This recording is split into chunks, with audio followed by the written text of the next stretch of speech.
Yang pertama harus dilakukan yaitu menenangkan korban agar korban tidak cemas dan panik. Kemudian yang kedua, imobilisasikan pasien. Berikutnya yaitu lakukan balut tekan. Nah, prosedur balut tekan yang pertama yaitu istirahatkan pasien. Kemudian yang kedua, keringkan sekitar luka gigitan. Kemudian balut luka. Gunakan pembalut yang elastis. Jaga luka lebih rendah dari jantung. Nah, kemudian sesegera mungkin lakukan pembalutan dari arah pangkal bawah area yang tergigit sampai ke bagian atas dari luka yang tergigit. Nah, biarkan bagian bawah tetap terbuka, jangan lepas celana atau pakaian korban.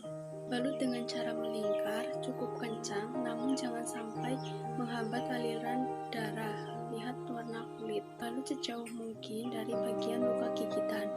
Kemudian berikan papan atau kayu atau benda apapun sepanjang tubuh atau sepanjang ekstremitas yang tergigit yang bisa membuat tidak bisa digerakkan untuk mencegah pergerakan otot yang akan berdampak kepada percepatan penjalanan racun bisa ular. Nah, kemudian kalau gigitan pada tangan, balut telapak tangan, nah jari tidak ikut terbalut.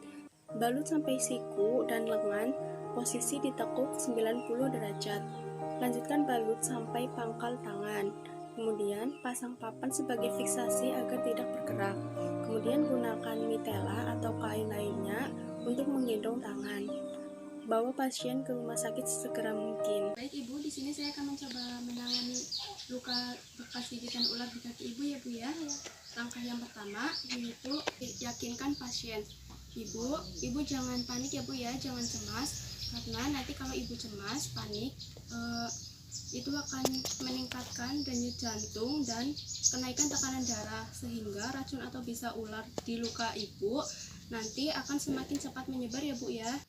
Langkah yang kedua yaitu immobilization ya Bu ya. Ibu jangan bergerak ya Bu ya, tetap seperti ini karena nanti kalau Ibu bergerak akan meningkatkan kerja otot dan penyebaran racun atau bisa ular semakin menyebar ya Bu ya. Baik Ibu, sekarang saya akan melakukan prosedur balut tekan pada luka Ibu ya Bu ya, dan immobilization. Yang pertama, istirahatkan korban. Ibu yang tenang ya Bu ya, Ibu tetap seperti ini, istirahat ya Bu ya, jangan panik, jangan cemas. Kemudian, keringkan sekitar luka gigitan. Keringkan dengan kapas, kemudian balut luka dari bawah luka sampai ke atas luka. Gunakan pembalut yang elastis dan jaga luka lebih rendah dari area jantung. Kemudian sesegera mungkin untuk lakukan pembalutan dari arah pangkal bawah luka sampai atas luka sesegera mungkin. Saya menggunakan alat seadanya ya. Lakukan balutan dari bawah luka sampai atas luka. Jangan melepas celana atau baju korban.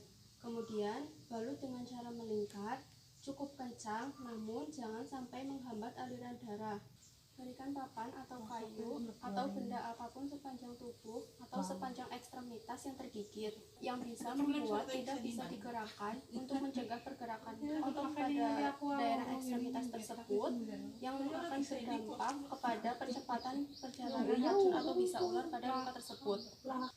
Jadi berikan papan atau kayu untuk mencegah terjadinya pergerakan.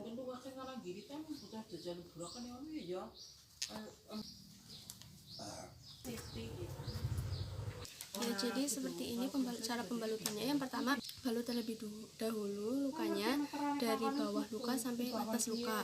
Kemudian yang kedua, gunakan papan untuk mencegah pergerakan. Kemudian balut papan agar tidak goyah.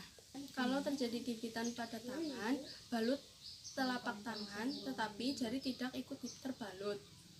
Kemudian balut sampai siku, kemudian tangan ditekuk dengan sudut 90 derajat. Lanjutkan dengan membalut sampai pangkal tangan. Kemudian pasang papan untuk memfiksasi agar tidak bergerak. Gunakan mitela atau kain untuk menggendong tangan. Kemudian setelah dilakukan pembalutan, bawa pasien ke rumah sakit secepatnya.